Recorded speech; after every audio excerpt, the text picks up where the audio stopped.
গোটা দুনিয়াটাই পরীক্ষা। আল্লাহ যারে পছন্দ করে বেশি তার পরীক্ষাও। আসাদুন নাসি বালাআন আল আম্বিয়া, এই পৃথিবীতে আল্লাহ সবচেয়ে বেশি বালা মুসিবত দিয়ে পরীক্ষা করেছেন নবীদের, কারণ নবীরা আল্লাহর কাছে কম প্রিয় না বেশি প্রিয়? যেহেতু প্রিয় বেশি, পরীক্ষা।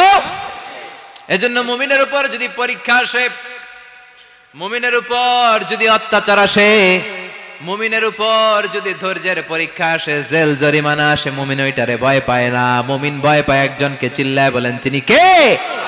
কারণ আল্লাহর ঘোষণা ওয়ালা তাহিনু ওয়ালা তাহজানু, ঘোষণাটা কার?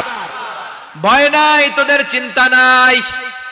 আনতুমুল আ'লাউনা ইন কুনতুম মুমিনিন, তোমরাই বিজয়ী হবা যদি মুমিন হও, যদি মুমিন হও। এজন্য ধৈর্যের পরীক্ষা দিতে হবে, আল্লাহর উপর তাওয়াক্কুল করতে হবে, অত্যাচার আর জুলুম আল্লাহর নামে সহ্য করে যেতে হবে। চিল্লায় বলেন ঠিক কি না? কারণ মজলুমের সাথে আল্লাহ থাকে। মজলুমের বদদুয়াকে বিশ্বনবী ভয় করতে বলেছেন, কারণ মজলুমের বদদুয়ার মাঝে আর আল্লাহর মাঝে পর্দা থাকে। যারা দুনিয়ার বুকে জুলুম করে তাদেরকে ক্ষমতার মসনদ থেকে নামিয়ে দেয় কে? আর যারা মজলুম হয়, যাদের রক্ত দিয়ে জমিন ভেজে, তাদেরকে জমিনের ক্ষমতা দিয়ে দেয় কে? আর যারা রক্ত ঝরায়, ইতিহাস বলে তারা শেষ পর্যন্ত প্রাণ আর জান নিয়ে পালাবার জায়গাটা পায় না। চিল্লায় বলেন ঠিক কি না? এজন্য মুমিন খুব ভালো করে জানে, রাত্রি যত গভীর হয়, সুবহে সাদিকের সময় কাছে আসতে থাকে।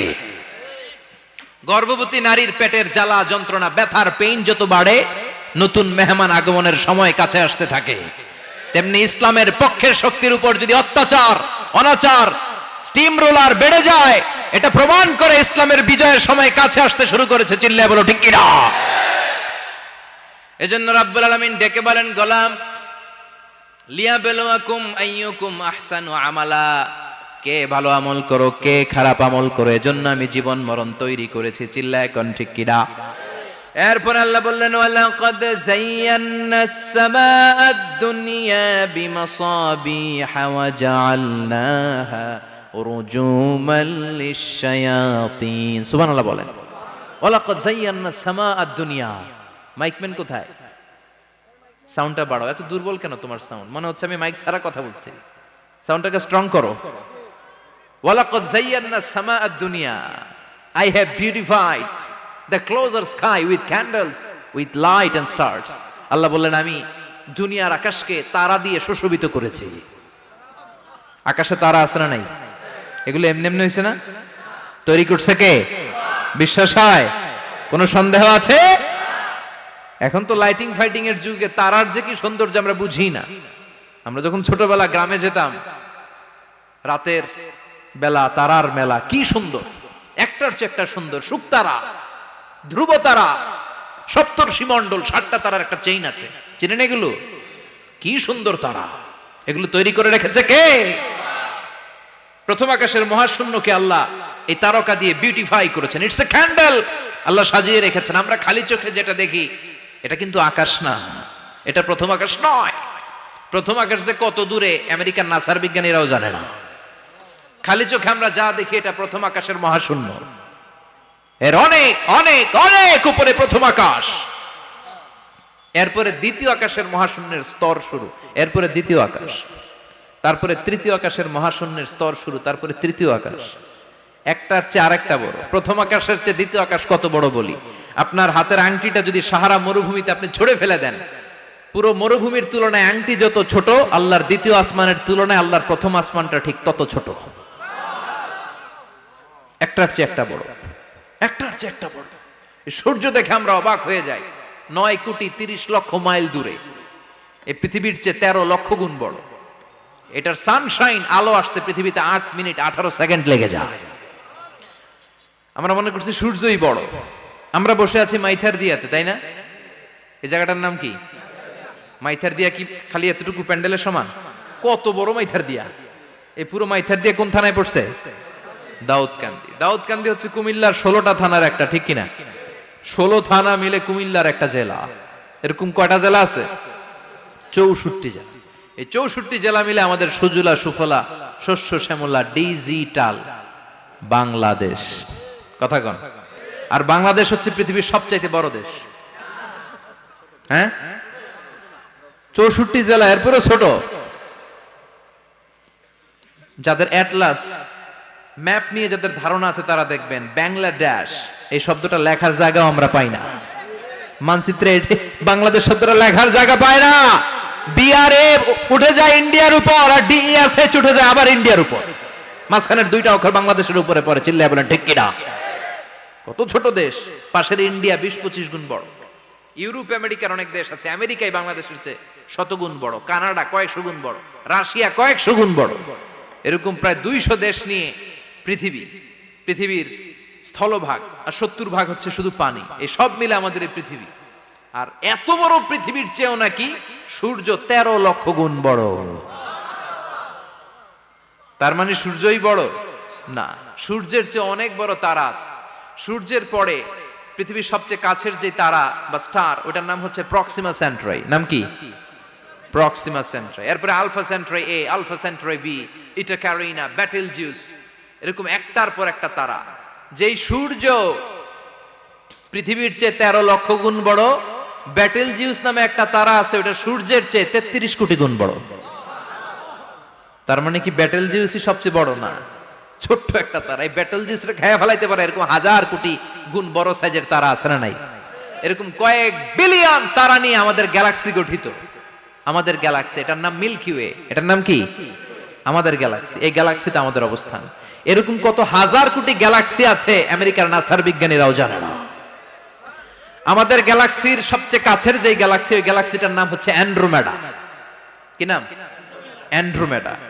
আমাদের গ্যালাক্সি থেকে কেউ যদি কাছের গ্যালাক্সি অ্যান্ড্রোমেডাতে যেতে চায়, তার 2.5 মিলিয়ন লাইট ইয়ার্স সময় লেগে যাবে।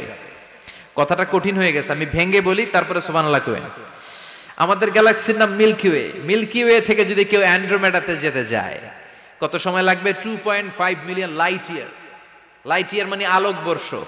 আলোর গতিতে যদি ছোটা যায়, 2.5 মিলিয়ন মানে হচ্ছে প্রায় 25 লক্ষ। তাহলে পৃথিবীতে সবচেয়ে দ্রুতগামী যে বিষয়টা আবিষ্কৃত হয়েছে সেটা হচ্ছে আলো। এই যে লাইট মারলে যে ছোটে, এই লাইট প্রতি সেকেন্ডে 1,86,000 মাইল বেগে ছুটতে পারে। 1 মিনিটে না, 1 ঘন্টা না, 1 মিনিটে না, 1 সেকেন্ডে আলো চলে যায় কয় mile? 1,86,000। Could you imagine that? আপনি কল্পনা করতে পারেন? হয়তো মাথা নাড়াইতেছেন এমনি। এটা কি কল্পনা করা যাবে? আমার তো তার ছিঁড়ে যাচ্ছে। 1 সেকেন্ডে নাকি আলো ছুটে 1,86,000 মাইল বেগে। 1 সেকেন্ড শব্দ কইতে তো 2 সেকেন্ড লাগে। কথা কোন? এর মধ্যে আলো চলে গেছে 1,86,000 মাইল। তো কোন রকেট যদি আপনি পান, যে রকেট দিয়ে সেকেন্ডে 1,86,000 মাইল বেগে রকেটটা ছুটবে প্রতি সেকেন্ডে, খেয়াল করেন, ঘন্টায় না, মিনিটে না, কিসে? সেকেন্ডে। যে রকেটটা সেকেন্ডে 1,86,000 মাইল বেগে ছুটবে, ওই রকেটটা দিয়ে আমাদের গ্যালাক্সি থেকে আমাদের পাশের গ্যালাক্সি অ্যান্ড্রোমেডাতে পৌঁছতে আপনার 25 লক্ষ বছর লেগে যাবে। সুবহানাল্লাহ বাড়িতে গিয়ে বললেন। এরকম বিশাল বিশাল তারা দিয়ে আমাদের আকাশটারে বিউটিফাই করেছে কে? এজন্য আল্লাহ বললেন, ওয়ালাকাদ যায়্যানাস সামাআদ দুনিয়া বিমাসাবিহা ওয়া জাআলনাহা রুজুমান লিশ-শায়াতিন। আমি এই দুনিয়ার আকাশটারে সুন্দর সুন্দর তারকারাজি লাইটের মতো সেটিং করে সুশোভিত করেছি। আবার এই তারকা দিয়ে আমি শয়তানদেরকে প্রহারও করেছি। সুবহানাল্লাহ। শয়তানদেরকে আল্লাহ তারা মেরে আঘাত করে। সুবহানাল্লাহ বলেন। এরপরে এই সূরার প্রথম রুকুর শেষে আল্লাহ বললেন, ওয়াসিররু কাওলাকুম আও ইজহারু বিহি ইন্নাহু আলিমুম বিযাতিস সুদূর আলা ইয়ালামু মান খালাকা ওয়া হুয়াল লাতীফুল খাবীর। আল্লাহ বললেন, ওয়াসিররু কাওলাকুম, তোমরা যদি গোপনে কথা বলো, আও ইজহারু বিহি, কিংবা স্পষ্ট করে বলো, সব শুনে কে? আপনি যেমনি বলেন শুনবে কে? বলেনই নাই, শুধু মনে মনে ভাবছেন, শুনবে কে? সুবহানাল্লাহ কইবেন না? সাত আকাশের উপরে, আরশের উপরে তার অবস্থান, সাত জমিনের নিচে কোন গোপনতম প্রকোষ্ঠে, কোন ছোট্ট বাক্সের ভেতরে যদি কোনো পিপিলিকা নীরবে হেঁটে যায়, আল্লাহ বলে আমি ওই পিঁপড়ার হেঁটে চলার পায়ের আওয়াজটাও শুনতে পাই। এজন্য কেউ যেটা শোনে না, শুনে কে? এরপর আল্লাহ বললেন, হুয়াল্লাযী জাআলা লাকুমুল আরদা যালুলান ফামশু ফি মানাকিবিহা ওয়া কুলু মির রিজকি ওয়া ইলাইহিন নুশুর। সুবহানাল্লাহ বলেন। আল্লাহ ডেকে বললেন, গোলাম তোমাদের জন্য জমিনটারে আমি বিছানা বানিয়েছি। আল্লাযী জাআলা লাকুমুল আরদা ফিরাশা, জমিনটারে বিছানা বানিয়েছে কে? এই বিছানার মতো সমতল জমিন দিয়ে তোমরা হেঁটে বেড়াও, চলে বেড়াও, হেলে দুলে পড়ার সুযোগ নাই, ঠিক কিনা? এই যে মাইথার দিয়ে আর আজকের যে ময়দান, এটা যদি বিছানার মতো সমান না হইতো বসতে পারতেন? কথা কন। এই ময়দানের প্যান্ডেলের এদিক দিয়ে উঁচা, এদিক দিয়ে গর্ত, এদিক দিয়ে নিচা, এদিক দিয়ে খাড়া, কেমন হইতো? কথা কন। কেউ আমারে দেখতো, কেউ দেখতো না, কেউ দাঁড়াইয়া, কেউ বৈশা, আছে না নাই? কিন্তু জমিনটারে সমতল বানালো কে? আপনি যদি বিমান থেকে যদি আপনি দেখেন, বিমানের গ্লাস দিয়ে, জানলা দিয়ে যদি আপনি নিচের দিকে তাকান, আপনি দেখবেন মনে হবে পুরো জমিনটাকে আল্লাহ সবুজ কার্পেট দিয়ে কার্পেটিং করে রেখেছে। এই সৌন্দর্য দিয়েছে কে? আবার রব্বুল আলামিন বলেন, জমিনটারে সমান দেখে, কার্পেটিং দেখে মনে করো না তোমরা বেঁচে গিয়েছো। আমার দেয়া বিধান আমার জমিনে যদি কায়েম করতে না পারো, এই কার্পেটিং করা জমিনের ভেতরে আযাব আছে না নাই? এই পুরো জমিনের ভেতরে আছে আগুন আর আগুন। আগ্নেয়গিরির অগ্নুৎপাত জ্বালামুখে বিস্ফোরণ করে দিয়ে গোটা বিশ্বটারে মুহূর্তে মেসাকার করে দিতে পারে কে?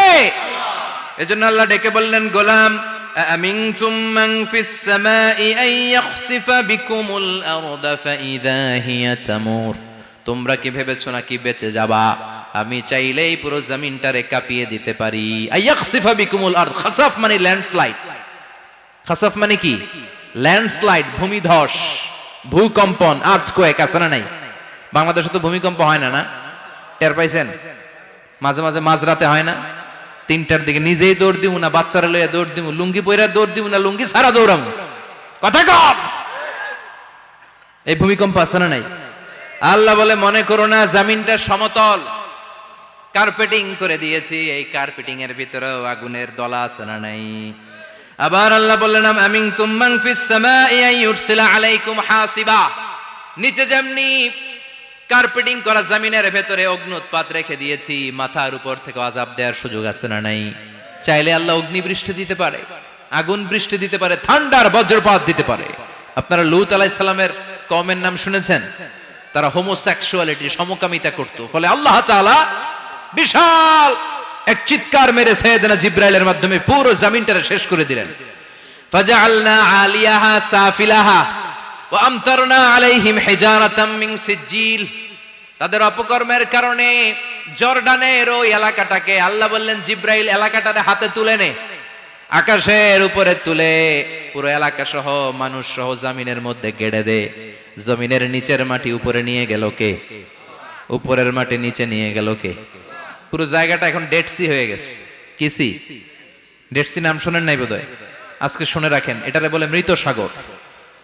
এটা গজবের জায়গা, ওখানে মানুষও ডুবে না। লবণের ডেনসিটি, সল্টের ডেনসিটি এত হাই, এই পানির মধ্যে এত গজব, এর মধ্যে কোনো মাছ জন্মায় না, চিংড়ি জন্মায় না, কাঁকড়া জন্মায় না, ব্যাং হয় না, শ্যাওলা হয় না, কিচ্ছু বাঁচে না। এটা গজবের জায়গা, চিল্লায় বলেন ঠিক কিনা?